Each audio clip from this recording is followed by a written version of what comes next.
Amen. You guys be seated. Be seated. Be seated.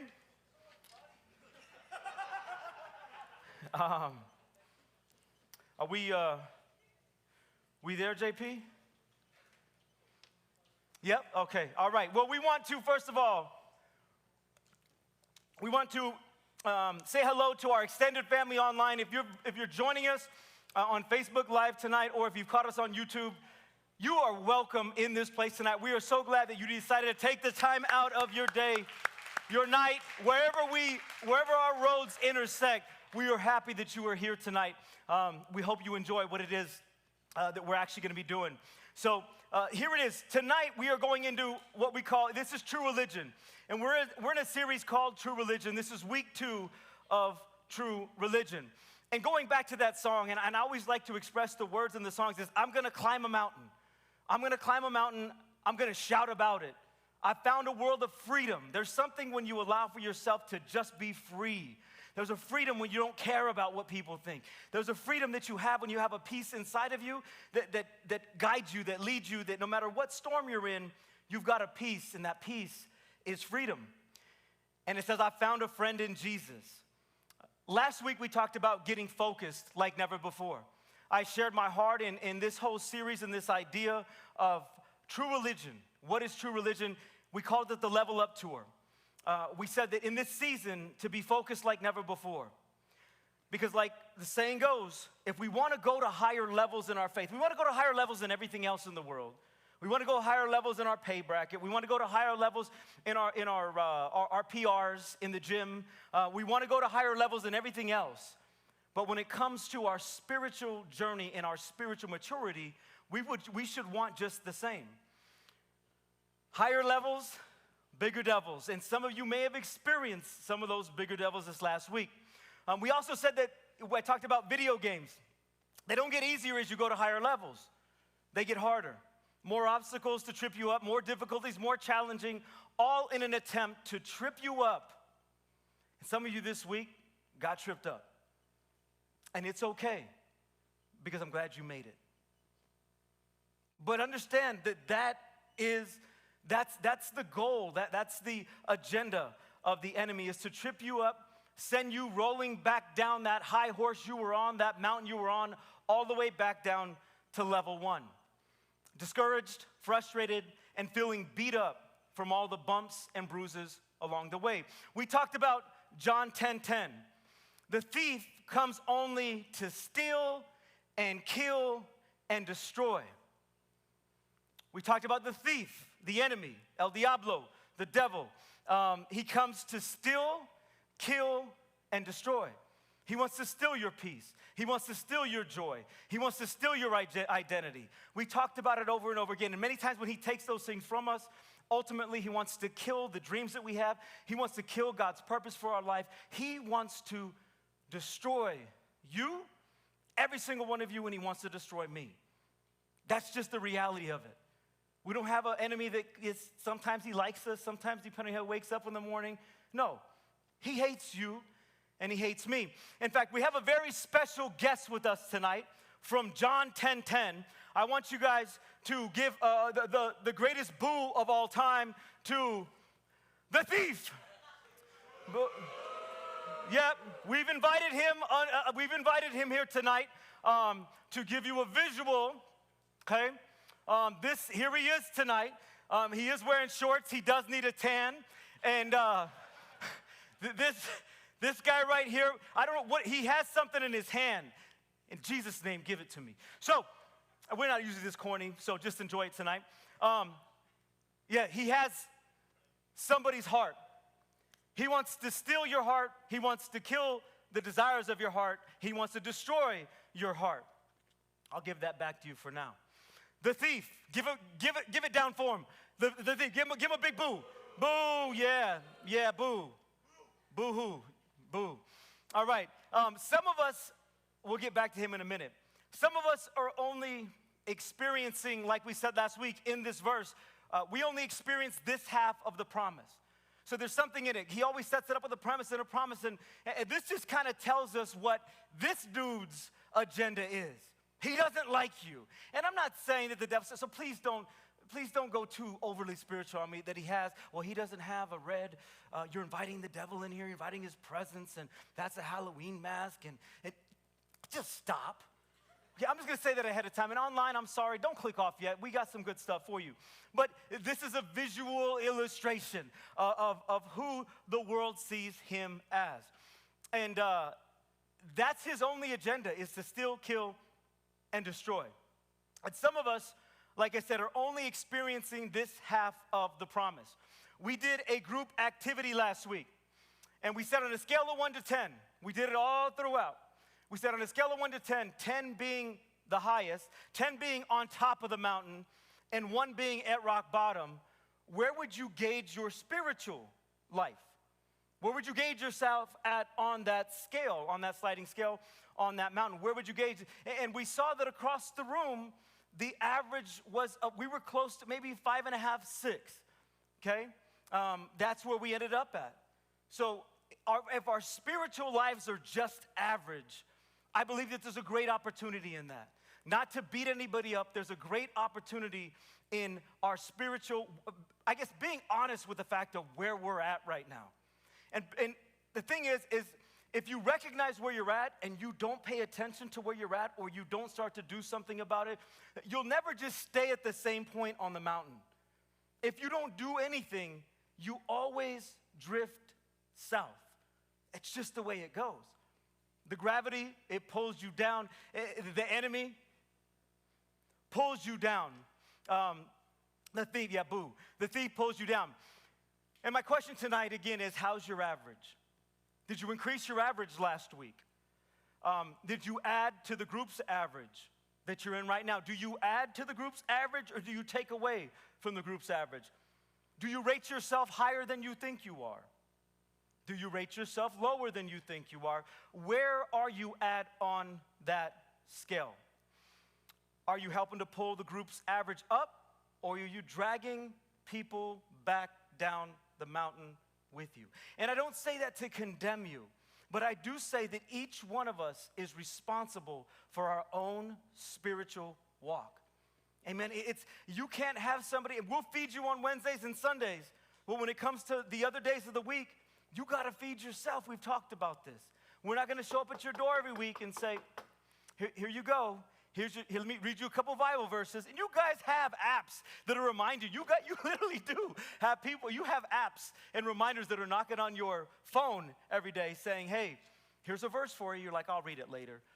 So that's one of the greatest things is in our society that we're in, is information is so accessible more than it's ever been in history. We have no excuse for being malnourished in our spiritual state. Amen? We don't have any excuses. So I'm calling you guys to a higher level. Like the song said, I use that saying, like I'm on a mountain. Like I want to call you guys up higher on that mountain. The other side of John 10:10 says this. It says, the thief comes only to steal, kill, and destroy. But it says, I have come that they may have life and have it to the full.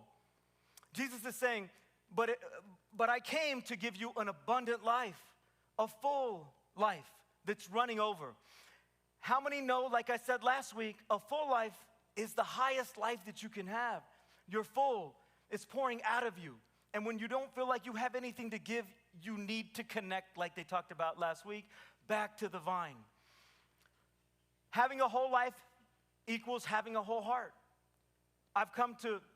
Jesus says that I've come to fill that void in you that you've tried and continue to try to fill with everything but me. I'm the only one who can truly fill you.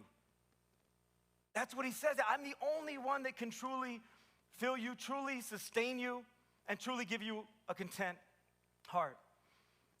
And I said last week over and over again, you guys, there's levels to this.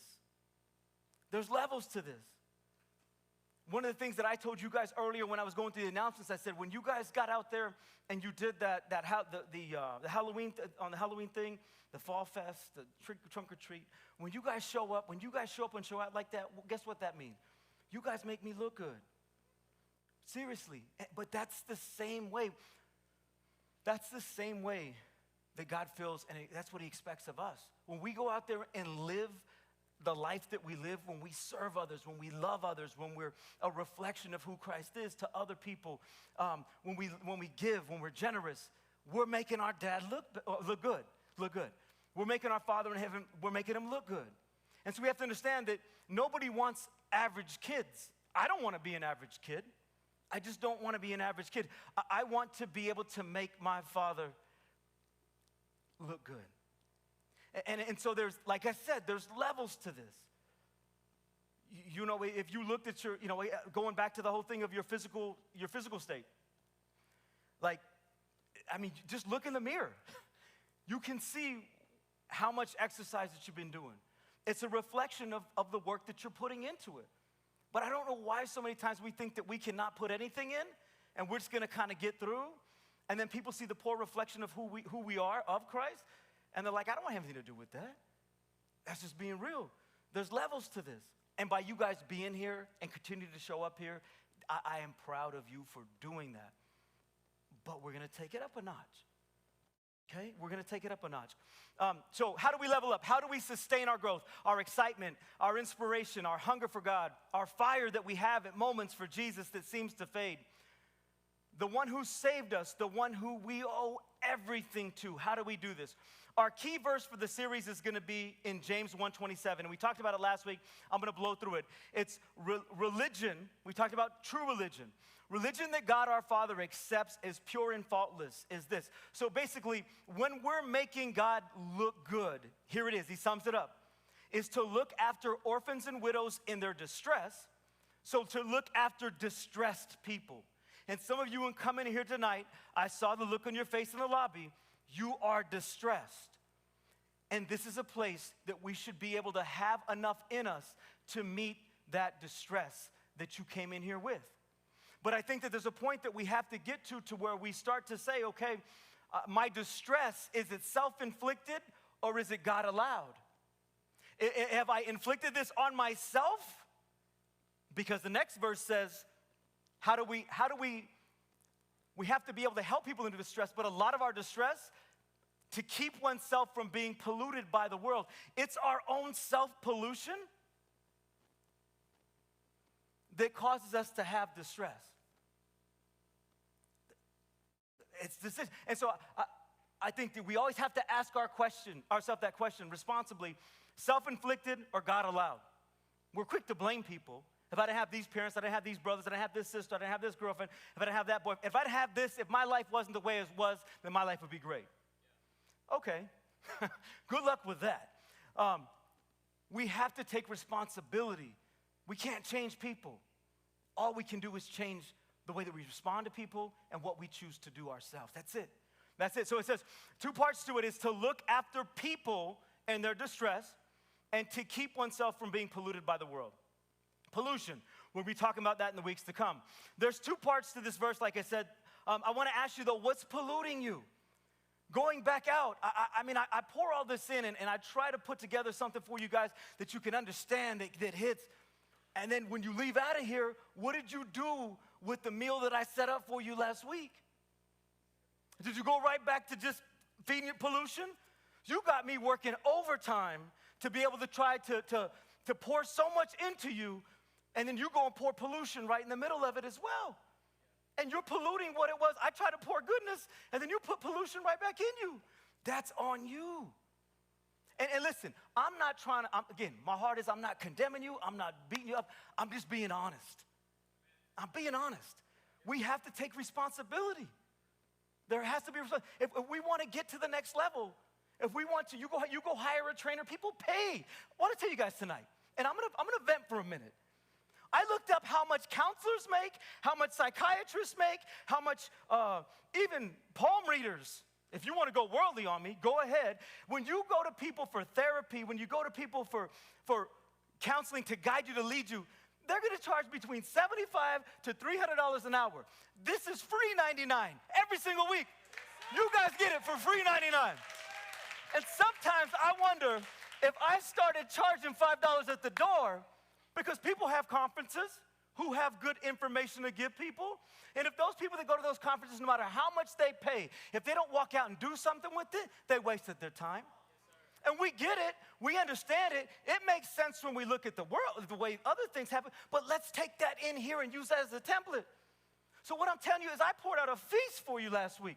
I took 2 days off work to try to give you something. If you didn't like it, I'm sorry. I did my best. You can try to do it next time. But I'm telling you, how did you pollute what it was, the goodness that God put in you here last week? How do you pollute yourself in between the times of Wednesdays and Sundays? Please keep coming on Wednesdays. Please keep coming on Sundays. But understand that will only take you so far up the mountain. You will only go so far up the mountain if that's all you do. And I'm telling you, you get higher up that mountain, the view always looks better when you're up higher, right? Right? It may take work. Your legs may be wobbling a little bit, but it always looks better from higher. This enemy of ours, he's crafty. Looks a little goofy right now. He's slick. He knows that pollution leads to dilution. Dilution, by definition, means, like I said last week, to make something weaker in force, content, or value. How does this process from pollution to dilution take place? Before he destroys us, he just simply distracts us. We said that. He doesn't have to destroy us in one fell swoop. That's not what he does. And if I gave him a mic, I don't want to hear him talk right now. He has no power in this place. But if I gave him a mic right now and I asked him, did you just set out to destroy him? I guarantee you he'd say, nah, I just distract him. That's it. Just distract them. When they think, today I'm going to start reading my Bible app. Guess what he does? He's like, hey, don't forget about Instagram. Don't forget about look and see who you left unread, because they're going to get really, really mad. And then you get distracted from the moment you wake up. Right? It's easy. It's so easy. It's amoral. Point number one, he steals our focus. I said this last week. So what I'm doing for you guys, since I laid out the feast last week and there was a lot of leftovers, who eats leftovers? Sometimes food is better when you get the leftovers. You get to taste it better. Sometimes, some of you people who are too bougie to eat leftovers, and listen, we're going to eat some leftovers tonight. We're going to go back through because I feel like what God gave me to give you last week was so good, we need to digest it.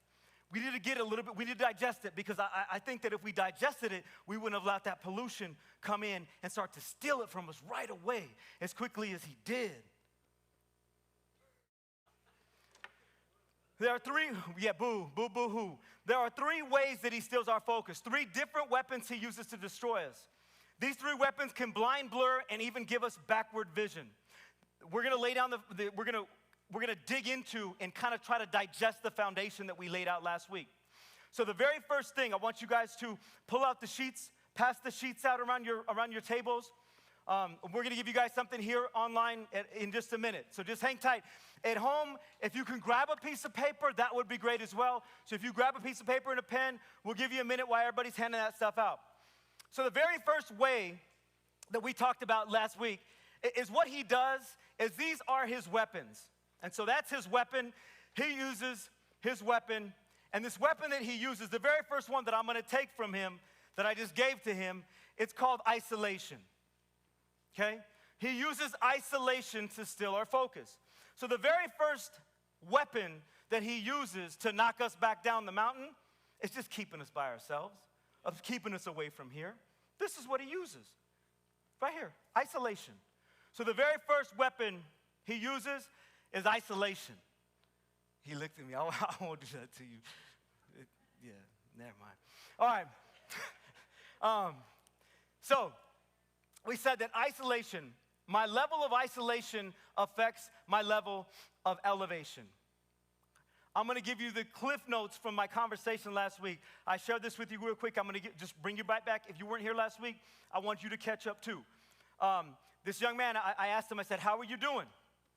I texted him last Wednesday. He said, I'm doing all right, man, but I've been absent from church lately. I'm in a weird place right now in my life, and I feel God is very distant. I've been absent from church, but I feel like God is distant. Reread the statement that you just sent to me, I told him. You haven't been to church and you feel like God is distant? He's where he's been, and he's where he's been, and for you to think, sorry, I can't, he's where he's been and never seen, it says ants. You think you can do this life alone. I said, get back to the family, brother. Just keeping it 100. Love you, man. Hope to see you tonight. So many times we think God is distant. Where's God at? He doesn't answer my prayers. I don't know where he went. I felt him for a while. So we need to begin to take responsibility. Oh, boy wasn't showing up to church, but yet he's saying God is distant? Come on. Where in any other area of our life is that acceptable? It's ridiculous, right? Well, I mean, you guys are like, I don't know. Is that right? Yeah, that's right. No, it's right. Right. So I told you guys last week, if you hide, you will slide. Guaranteed. If you hide, you will slide. So here's what we're going to do. Online audience, go ahead and bring that up. So isolation, first one, isolation. It says, my isolation affects my elevation. Give me that next slide, please. So my isolation affects my elevation. I want you guys to turn around. I'm going to give you 5 minutes. We're going to turn the lights on online. I want you guys to take 5 minutes. We're going to keep this up here. And just to give you a couple trigger words, separate, definition of isolation, separation, segregation. I was just going to do the Edison lights, not the house lights. So isolation, this is just some of the similes to it. It says separation, segregation, quarantine, seclusion, protection, closeting, hide in a closet, remoteness, just being remote in your own remote location. How has the thief used isolation to steal your focus in the past or currently? That's the question. It's on your sheets as well. You got room to write. How has the thief used isolation to steal your focus in the past or currently? Use that paper as a mirror. You got 5 minutes. Okay.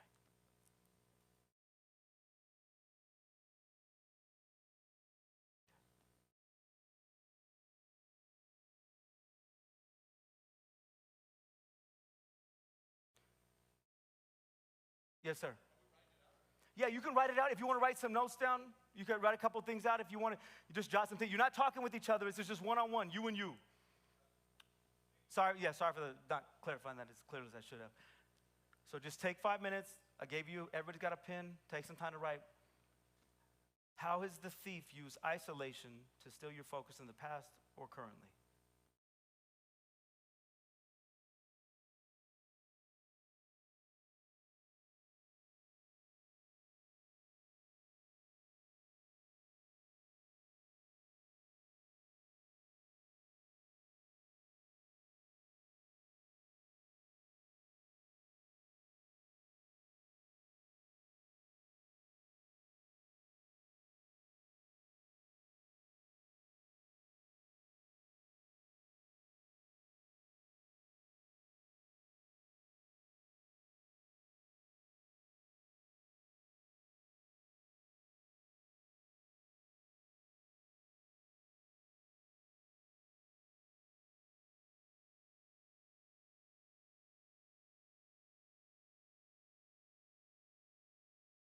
Just take your time, stay focused.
Couple more minutes.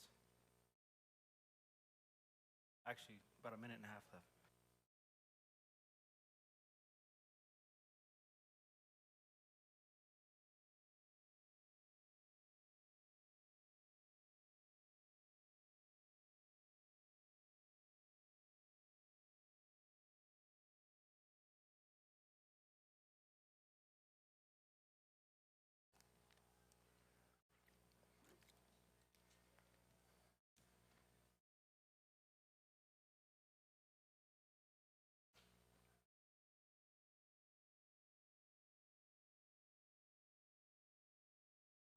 All right.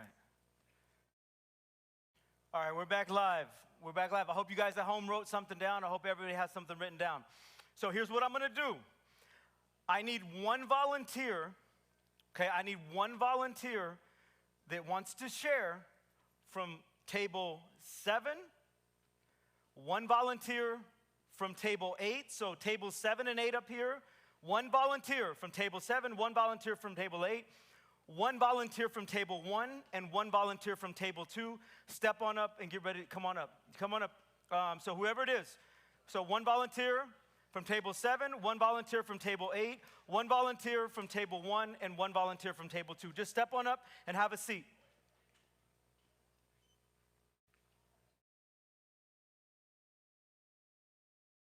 Okay, so we got 2 guys and 2 girls we should have.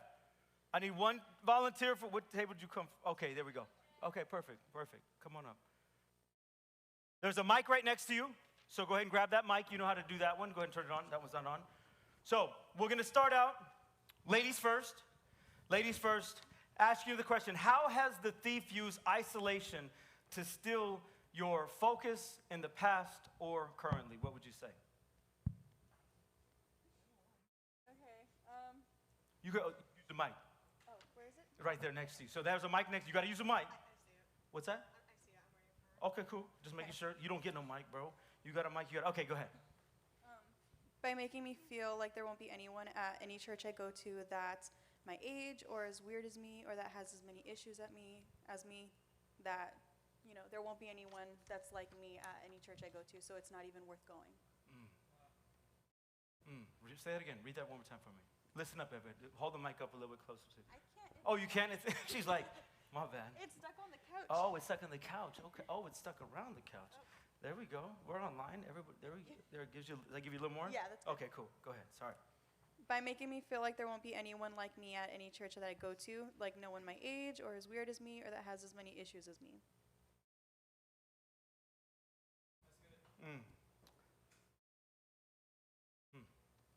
Thank you for your transparency. I'm glad you're here. Go ahead, Ms. Chen. Can I just read it? Absolutely. I put, cut me off from friends and family and God, believing the lies the devil is telling me, going back to my old habits, and then shaming me, believing God will never love me again, and then focusing solely on work and being too tired to read my Bible or go to church. Good. I hope some of you guys can relate to that. Gentlemen, that's what he does. That's what this dude does. As he makes people think that no one in here is going to have as many problems as they do, that no one is here is going to be like they are, that no one's going to accept them.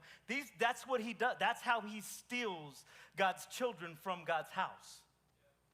That's what he does. Go ahead. Guys, go ahead. Go. Yeah, next time come prepared. I'm kidding. He's a veteran. Go ahead, Tony. Oh, okay. So I had no intention of sharing mine, but I got elected at my table. So, all right. Let's see. How has the thief used isolation? Well, I isolate every day. So, so a lot of people know that I'm in a current season of returning to Christ, and the enemy, you know, he really had me in his grip. Like that grip was tight, and it was leading me to death due to endless sin. Like I learned real quick that no human should indulge in whatever they want, because I ended up in the hospital or just making terrible decisions, and like I I thought God was done with me, you know. I thought my friends didn't like me. Like, my brain was telling me, none of you guys like me. You don't like me. Daniel didn't like me. That's what I was thinking. Like, and I was going through some mental problems. So the isolation got real heavy. And, you know, as Daniel mentioned a couple weeks ago about dehydration and thirst, I learned about thirst when I had no hope. And so that's how he used isolation.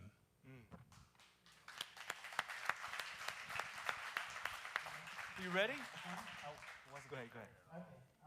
In the past, the enemy kept me isolated in shame. He made me feel as if I couldn't share any struggles and sins with others, which left me feeling dirty and unworthy. He was able to speak the lies that others didn't struggle as bad as I did, and that I was somehow less. It kept me quiet and closed off.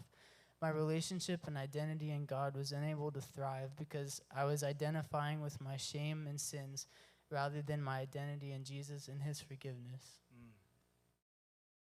Good.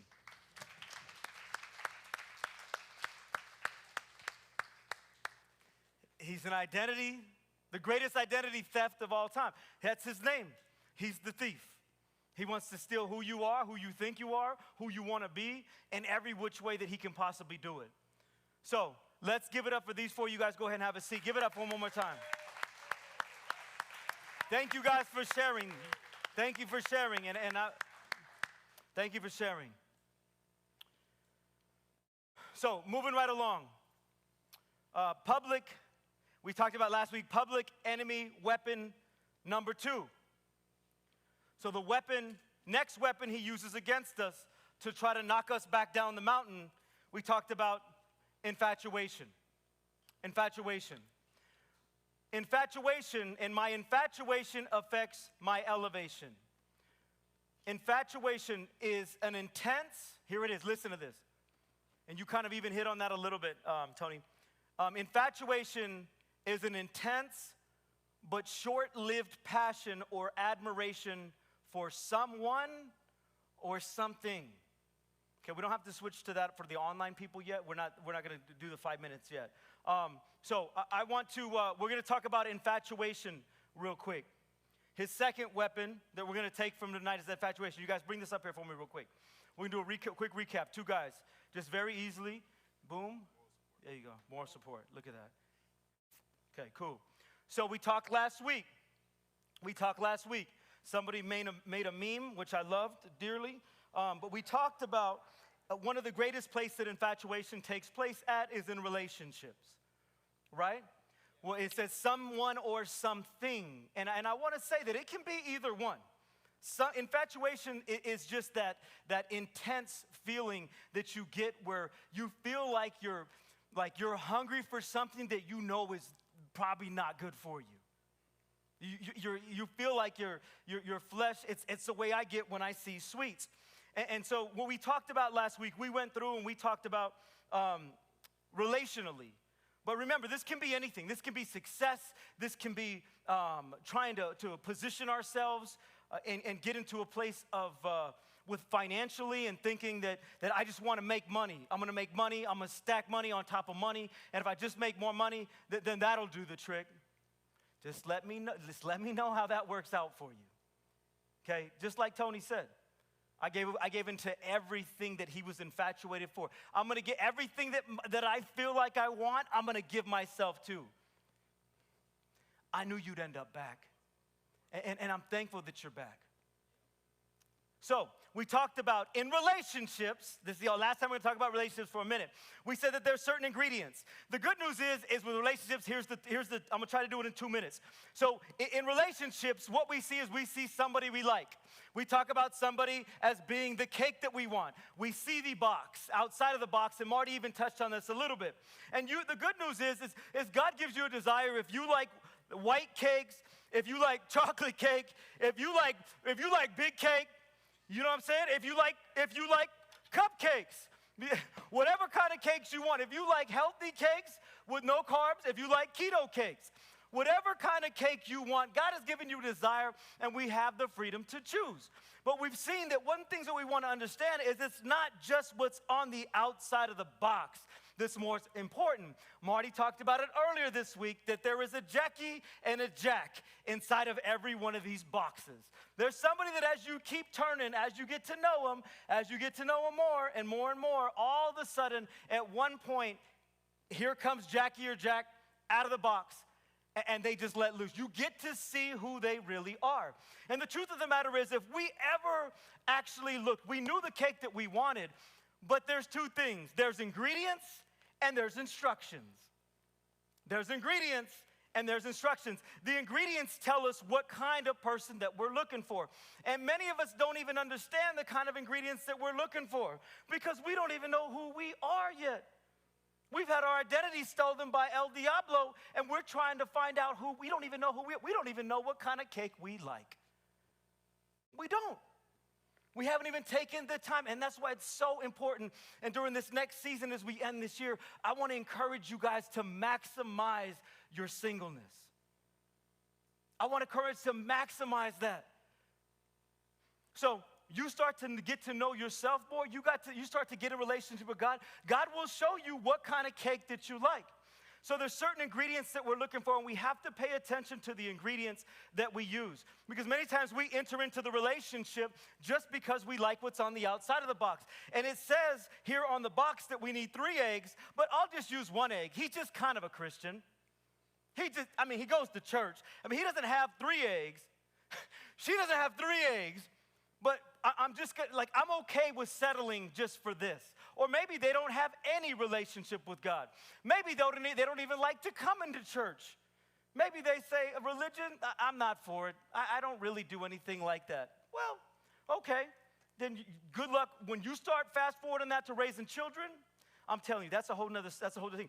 So you've got different ingredients that are necessary to make this cake the way that it was supposed to make, to maximize what you see on the box. So you got to know what's inside of it first, but you got to know what you're looking for first. And then there's instructions. There's instructions and there's steps to it. So once you see what you're looking for, there are certain steps that you take. And if you put one step before the other step, we said last week, if this was full of batter, we'd mixed it up, we had the right ingredients, and it was full of batter. And the batter, and then before we even put it in the oven, we go and we start trying to frost it when it's batter. It's going to get messy. It's not ready yet. Some of you aren't ready yet. And you got to be honest with yourself. You're not ready to get in the oven. And you try it, and somebody's heart gets broke. Okay? So you start to so not only is it important to have the right ingredients, but it's also important that we do the right steps. There's steps. There's levels to this. And we said last week, if a girl gives you her number and those numbers aren't in the right sequence, you ain't getting a hold of her. So not only is it important to have the right steps, it's important for those to be in the right sequence. Okay? You can't try to frost, like somebody said last week, you can't try to frost an egg. That's not going to give you what you're looking for in the box. Real talk.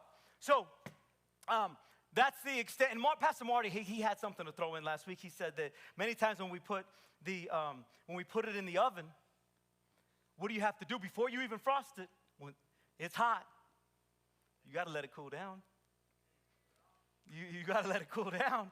So some of you guys, it's hot. You got to let it cool down. So whatever that means to you, it means to you.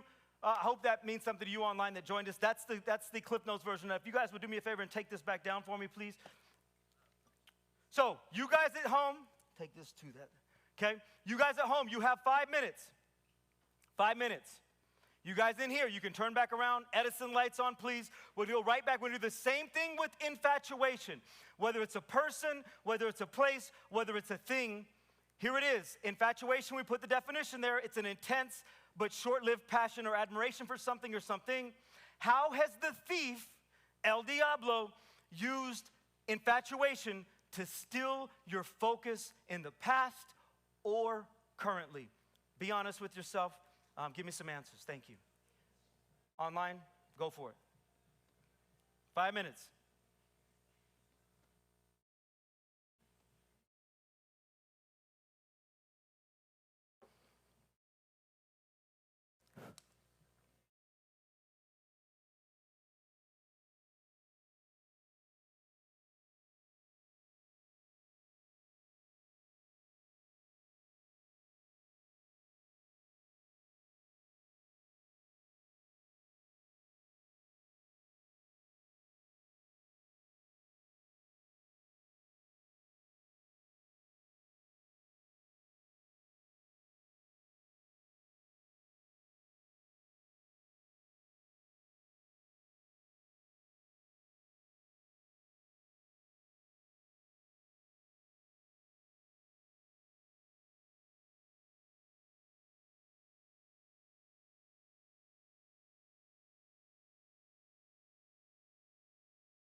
Stay focused.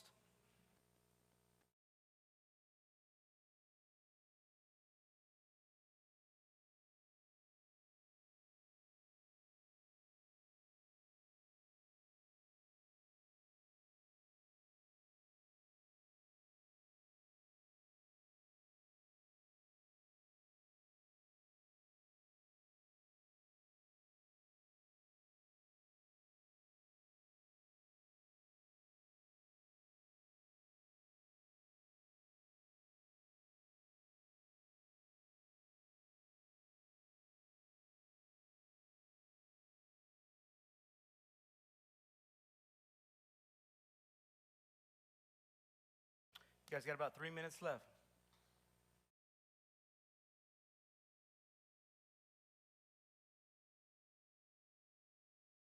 And if you're done, try not to distract anybody around you too, just that way they can kind of think through it too.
About a minute and a half left. And I'm going to be getting volunteers. I need a volunteer. You don't have to come up yet.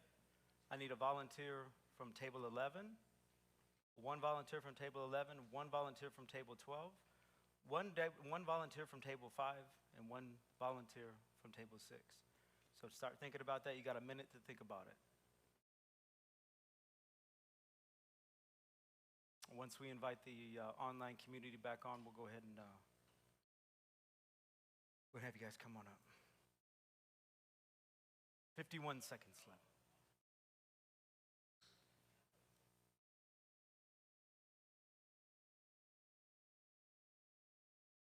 No, you're good, you're good.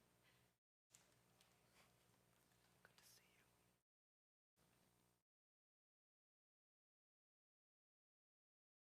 All right, about 30 seconds. If you are the volunteer from your table and you want to head up ahead of time, come on up. You know you're going to sit 2 here and 2 here. So, come on up. You don't even need to use stairs, bro. That's you have explosive legs. 15 seconds. 2 ladies, 2 guys. Grab your mic wherever your mic is. I think that one's on. And 5, 4, 3, 2, and 1. Welcome back online. I hope you guys wrote some things down. Hope you got something down because I really want you guys to use that and self-reflect on that. We're going to shift over. Actually, every time we should be courteous gentlemen, right? Let's go ladies first again. So ladies first, we'll go. The question once again is, how has the thief, El Diablo, who is sweating inside that mask right now, how has the thief used infatuation to steal your focus in the past or currently? Go for it. Okay, so I wrote that I think that my hunger to fill the void in my heart has led me to look for the perfect or complete love that the world can't offer me, but I am infatuated by worldly relationships which ultimately steal my focus. Yeah, give her a sheesh on that one. Sheesh! Yeah. Or preach! Okay, so this is something that I've dealt with a lot lately, and I think it's something that many of us can deal with, no matter like young, old, whatever. And I feel like it's something that really drains you in a lot of ways, more than one. And I like to think of it like a puzzle. Like you lose a piece of yourself and many other, and I like to call it my personal puzzle. And it's what makes you your best self. And I feel like you're so dazed and you're in this trance and you're blinded that you lose sight of your own path and who you should be and who you want to be because you're so infatuated by this one thing, this one person, whether that be whatever it is for you mentally. And personally, this is about like a relationship for me. And now I would rather be infatuated with God and my relationship with Jesus that I have like dazed away from a little bit. And that's something I want to get back. And I was so infatuated with something that I just wasn't getting anything out of. Very good. It's honest. It's honest. That's what he does. I mean, that's what he does, right? Go ahead, Aaron. Bro, you had all that time to figure that out ahead of time, and now there you go. It's red now. You're Is it on? Okay. There it is. There it is. Got it. All right, so I said, I've always had the desire to be in a relationship, but the thief used that desire to turn my focus towards wanting to find a relationship with a female instead of finding and nurturing my relationship with God. And I think the past couple of months, God has really helped me flip my focus back on him. So, yeah. That's the sermon title right there. Flip your focus. Flip your focus. I'm proud of you, young man. I'm going to tell you, when you're infatuated, you try to convince an infatuated person that's got their eyes on the cake not to eat the cake. Yeah, good luck. Good luck. They are blinded no matter what you say, no matter what sermon you give them, no matter what angles. You got to sometimes just give them over to their ways. In the book of Romans, it says, the very first chapter, it says they gave them over to their ways. It's like, guys, like, this is what I'm telling you. This is the way to make the cake. This is the way to get what I know I put in you and that you want. But you want to do it your way. I'll see you soon. Go ahead. So for me, I know this year, just like in general, has been a lot of hitting the root of a lot of my issues and just problems that I've had. And so even going as far back to like high school, where kind of my walk started, but I wasn't able to stay focused, basketball was always like the main source of like my time and everything. So even when I knew I was supposed to be going to church on, I think it was Thursdays at my other church, I wouldn't, because I would go and play basketball, and I'd skip Sundays because I'd go to the gym and hoop with people. And so it was like, it went from that, which was a weird trend. So it went from that to then my ex, and she had kept me distracted just from everything. And then when we had split up, it went right back to basketball. And like I showed you that message, it's always something. And so Right. it's a weird pattern, but that's what it's been for me. Good. I appreciate you sharing that. Thank you. I mean, look at him. That's what he does. That's what he does. It says that this world that we live in, it's his kingdom. Okay, it's his kingdom. You think if it's his kingdom, he'd dress a little bit better. But it's his kingdom. He even thinks it's funny. But don't be talking to the devil. So he thinks, like, this is his kingdom. Why do bad things happen to good people? The Bible says that this is the kingdom of darkness that we live in. Our kingdom that's in heaven. But we live here, but we don't have to be afraid of this guy either.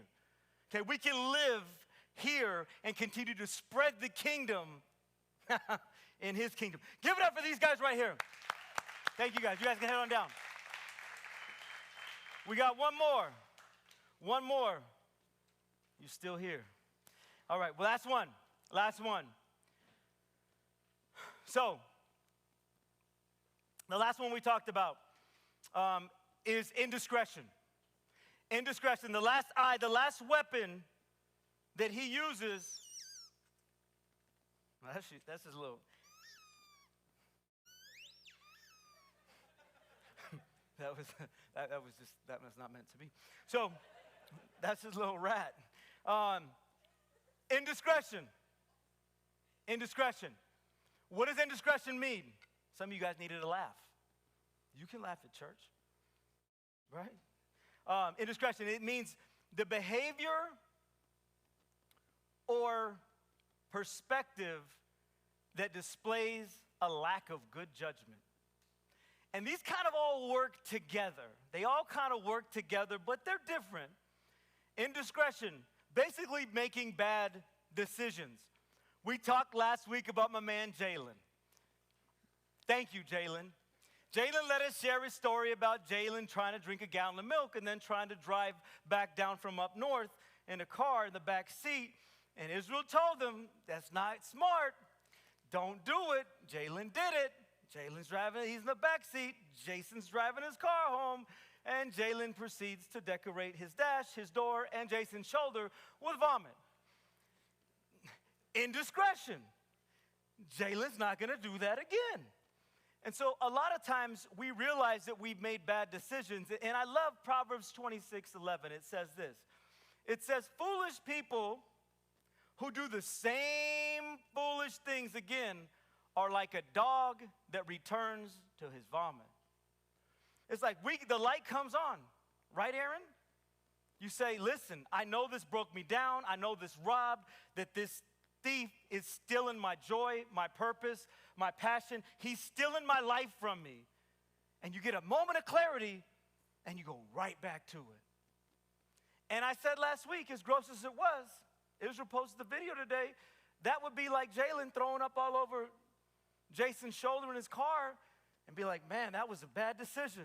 And then here comes Jalen again, back to the car, just picking up the scraps of the stuff that he ate, returning to the vomit. He knew that there was something that he was doing that was in him that didn't settle well, but he came back to it. He went right back to it. And some of you guys, we talked about girls going back to the same guy. We talked about guys going back to that screen that steals stuff from you too, and vice versa. It works both ways, right? So indiscretion or a lack of good judgment, that's a weapon that he uses. And that's why some of you guys, I'm going to tell you this, I drink a glass of wine every once in a while, not because I'm holy. I just think Jesus drank wine, so I drink wine too. It just makes me more like him. I want to be like Christ, so I drink wine every once in a while. But the thing is some of you think that there's a thing, is it wrong? Yes or no? That's not the question we have to say, is it wrong, yes or no? But we need to say, is it wise? And some of you who are old enough to drink need to drink using better discretion. You need to head into it ahead of time saying, it's to and through. I'm going to have somebody to drive me home. You need to think about it before you get in it. And that's a perfect example of a thing that'll make you vomit. What I'm saying is indiscretion in areas like that where we have the freedom to make the right choice, but we need to use wisdom even in those areas. So, indiscretion. The definition is behavior or perspective that displays a lack of good judgment. Here's my question, is how has the thief used his weapon of indiscretion to steal your focus in the past or currently? We're going to take 5 minutes online. We'll bring the Edison lights back on. Online, you guys got 5 minutes. Jot some things down. How has the enemy, El Diablo, used indiscretion to help you lose your focus, to cause you to lose your focus? 5 minutes.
got about 2.5 minutes left. 2.5 minutes left.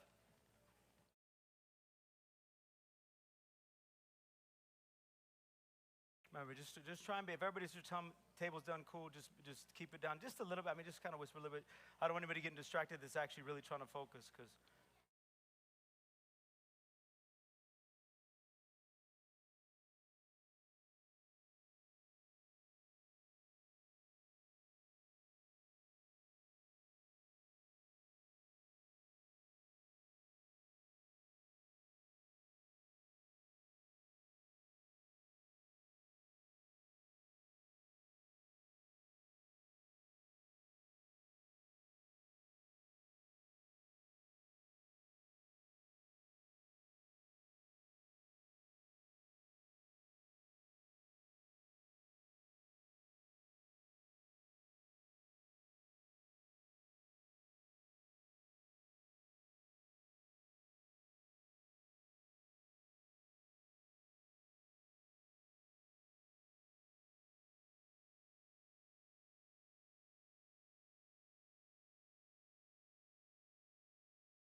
back Facebook Live. Welcome back YouTube. I hope you jotted some things down. I hope you did some self-reflection. I need my 2 guys and my 2 ladies. You catching the pattern of this. You guys are getting better and better with it. Sorry about the mishap on that. But here we go. Here we go. As soon as they come up and get seated, whenever you're ready, John. No, you're good. You're good. I'm sorry, too, that I picked the wrong tables. All right, so here we go. Let's talk about it. Ladies first. Right, guys? Yep. So, go for it. How has the thief used indiscretion to steal your focus in the past or currently? I said that the thief distracts me by telling me that I can live life like fix it Felix, letting myself get into situations where I'm like, oh, it's okay, I can fix the situation, or it's okay, I can fix this person.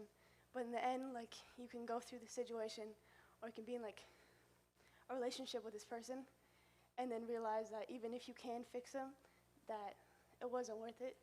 And I think like one of the best quotes for like this year for me was, you'll never see the red flags if you live life wearing rose-colored glasses. And I feel like that's what indestruction does in your life. Very It good. just makes you blind. Indiscretion messes with your perspective. Very good, very good. I forgot my notebook. Go ahead, grab it. I'll shift over to the guys. Oh, don't. 2 seconds. 2 seconds. So, the question we're asking is, how has the thief used indiscretion? The thief. You couldn't see him either with rose-colored glasses either, right? Because he's red. All right. Oh, you're back, and we're back. 2 seconds. No, that's all it took. There you go. So go ahead. So to be quite honest, I'll say like sophomore year, I was a little crazy. And I would like go to parties and stuff, and it really isn't me. Like if you know me and stuff, like that's not me. I don't like, being around that, and especially having like, my dad's a law enforcement officer. so it's illegal. And every time like I'd get into some sort of illegal thing, and I'm not in the right headspace, if you know what I mean, I'd be with my friends and I'd be like, give me my phone, I need to call my dad. I'm feeling so anxious, I just want to talk to my dad. And they'd be like, no, you cannot talk to your dad right now. And I think just the thief, excuse me, every time I would tell myself before I went to these parties, like, oh, I'm gonna hang out with my friends and make sure that they're being safe. And then he'd just be like, well, why don't you just, and I'd be like, okay, sure. And that's just not what you really need to do to have a good time. Like now I go and I DD for people because that's more my style, because I'd rather make sure that they're being safe than like they go home with somebody who's not safe, because I've had friends get in car accidents because of it. So it's like, I don't know, I think it always led me to anxiety because of that, because I knew it was wrong, but I still kept doing it. That's the first thing that alcohol impairs. Give it up. Give it up for Sydney. The first thing that alcohol impairs is your judgment. And some of you guys have a hard enough time making good decisions without alcohol. And some of you guys that are not old enough to drink alcohol, I'm going to say this. You ain't supposed to be drinking alcohol. It's very clear that he says to obey the laws of the land. So if the law says 21, it's 21. That's just the truth, okay? If the law said 25, it'd be 25. You go to Mexico, it's 18, have a drink. Use good, well, we're 12, whatever it is. Yeah. Whatever it is, again, sometimes it's not is it right or is it wrong, but is it wise? Okay? That's the first thing that alcohol does. It impairs your judgment, and he knows that. He knows that. If you don't have any parameters that you're using going into your night of drinking and you are of age to do it, he knows that. Because the one, you're like, I'm just going to have 1 and 2 and just one more. I'm feeling good. And yep, you don't respect the alcohol will come back and get you. So, go ahead.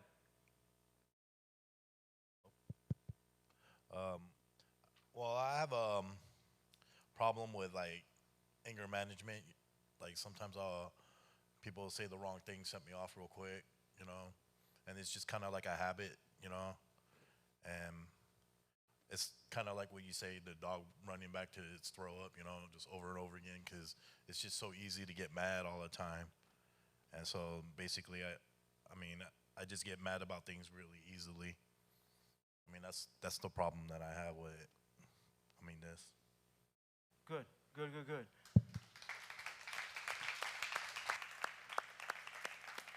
And anger always feels good in the moment, but it says be slow to speak, quick to listen, and slow to get angry.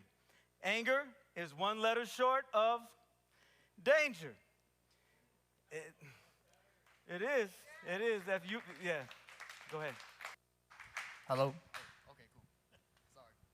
All right, so this is pretty crazy. I never put in this perspective, but I'm going to be speaking of perspective-wise. So back in high school, there was this girl that helped me get closer to God. At the time, I was going through a lot of things, and I didn't believe in God anymore, but then she came in and helped me. And then instead of using her as God intended, which was to get closer with him again, I took it as an opportunity to have a relationship with her instead of a relationship with God. And God will speak to you in a way where you would listen, but the devil will alter it and change the perspective, which is God's perspective. Very good. He twists things. Well said. Indiscretion, poor judgment. These are the things that he uses. He uses isolation, indiscretion. He uses infatuation. These are the things that he uses to throw us off track, to get us off focus, and to steal and kill and destroy us. Give it up for these guys one more time. You guys can head on down. Thank you. Thank you for volunteering. I know.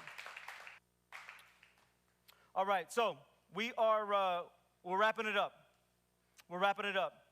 We talked about last week, we said transformation starts with transparency. Transformation is on the other side of vulnerability. For us to combat this pollution and maximize the last 2 months of the year, I believe, and this is what I believe in with all of my heart, I believe God is calling us as a community to begin to hold each other accountable to leveling up. He's calling us to level up, and we have to be transparent. There's something, it's freeing when we are able to confess, when we're able to be transparent with people we know that love us and aren't going to judge us.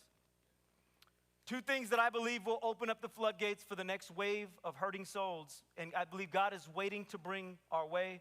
Here it is from last week. Here's what will actually untie God's hands. We said last week, humble leaders, humble leadership. We've gotten wave after wave after wave of young people that have come through here, and the good thing is every wave that washes up on the shore and some of it goes away, it ends up leaving some more solid individuals here that I believe are our future leaders. Okay, and we've done it wave after wave after wave. And so I believe that God has prepared us in this season with more humble leaders than ever before in the entire last year. Maybe even the entire history of our church, right? Like I believe that. I believe that. So a humble leadership that is willing to lay down their lives for others.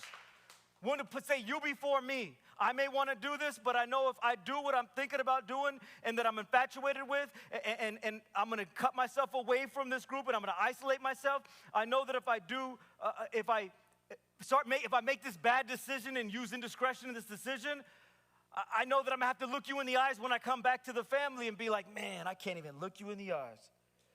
I did it. I done did it. I know that's not proper English. That's just real talk. That's how you feel. So I need humble leadership that is willing to lay down their lives for others, willing to protect the nest, our home, our family.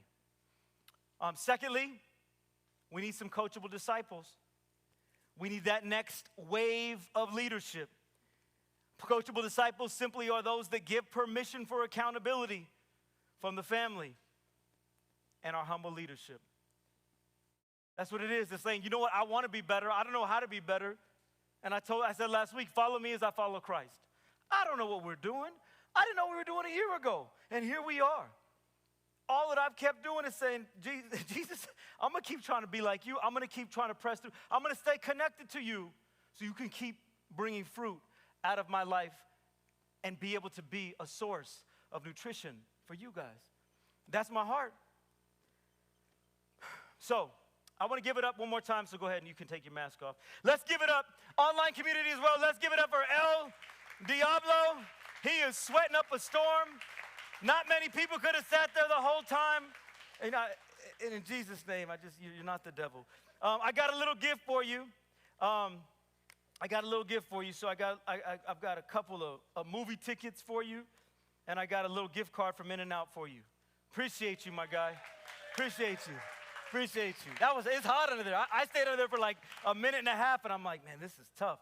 I was going to have Isaac do it, but he would have had a panic attack under there. So good job, Preston. But I want to say goodbye right now to our online audience. I want to say thank you guys for joining us tonight. Thank you for being with us. We come on back next week. We are continuing to try to get better with creating content, with creating substance for you. So we pray and hope that you keep joining us as we continue this journey of beginning to spread things through our online audience as well. We'll see you next week. You guys give it up for our online audience. We love you. See ya.